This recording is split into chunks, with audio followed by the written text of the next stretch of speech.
हो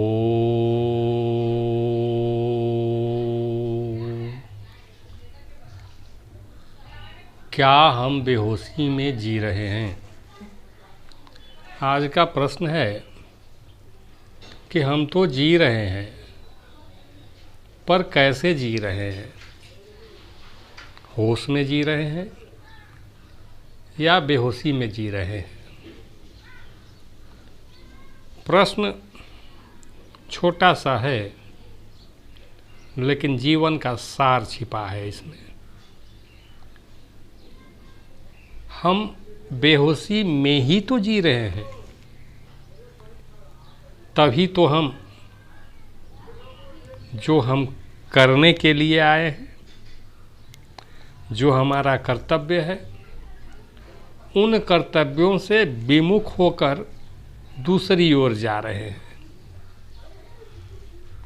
केवल मन में इकट्ठा करने की भावना जमा हो गई है, और ये इकट्ठा करने की भावना हमें पतन की ओर ले जा रहा है। कैसे? तो हम सदा परेशान रहते हैं इकट्ठा करने में। धन इकट्ठा करना हो, वैभव इकट्ठा करना हो, संपत्ति इकट्ठी करनी हो, या फिर मान मर्यादा इकट्ठी करनी हो, या फिर कहें कि किसी भी तरह की वो चीज़ जो अस्थाई नहीं है, उसे हम इकट्ठा करने के पीछे परेशान रहते हैं। और इकट्ठा करने के धुन में हम इतने रम जाते हैं, इतने खो जाते हैं कि हमें अच्छा बुरा का भी ज्ञान नहीं रह जाता। अच्छा बुरा का ज्ञान, ये ज्ञान कैसा होता है? अगर इकट्ठा करने में बाधा कोई व्यक्ति बने तो उसे अपने रास्ते से हटाते हैं, चाहे उसके लिए छल प्रपंच करना हो, दुष्टता करनी हो, या जो करना हो, उसे अपने पद से हटा देते हैं। उसी तरह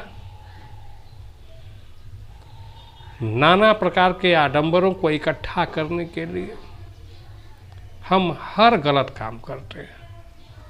यहाँ तक कि हम अपने शरीर के प्रति भी, अपने परिवार के प्रति भी जिम्मेवारी का पालन नहीं कर पाते। हमारे पास एक स्वस्थ शरीर होना चाहिए, जो परम आवश्यक है। हमारे पास एक सुसंगठित सुंदर परिवार होना चाहिए, जो अति आवश्यक है। इसके ओर भी हम ध्यान नहीं दे पाते। केवल इकट्ठा करने की मनोवृत्ति हमें पतन की ओर ले जाती है, इसका हमें भान भी नहीं रहता। और इकट्ठा करते करते एक दिन पता लगता है कि इकट्ठा की गई जो भी चीज़ थी, चाहे वो मान सम्मान थी, या संपत्ति थी, या वैभव थे, सारे नष्ट हो रहे हैं। और जब नष्ट होते हैं तो भीषण कष्ट होता है, क्योंकि हमने उसे बहुत जतन से, बहुत ही मेहनत से जमा किया होता है।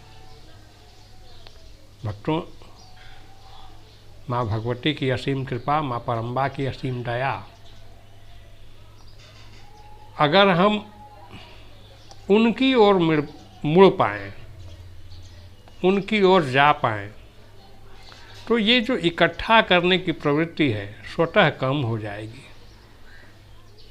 और हम सन्मार्ग पर चलने लगेंगे। जय माता रा, जय माता रा, जय माता रा।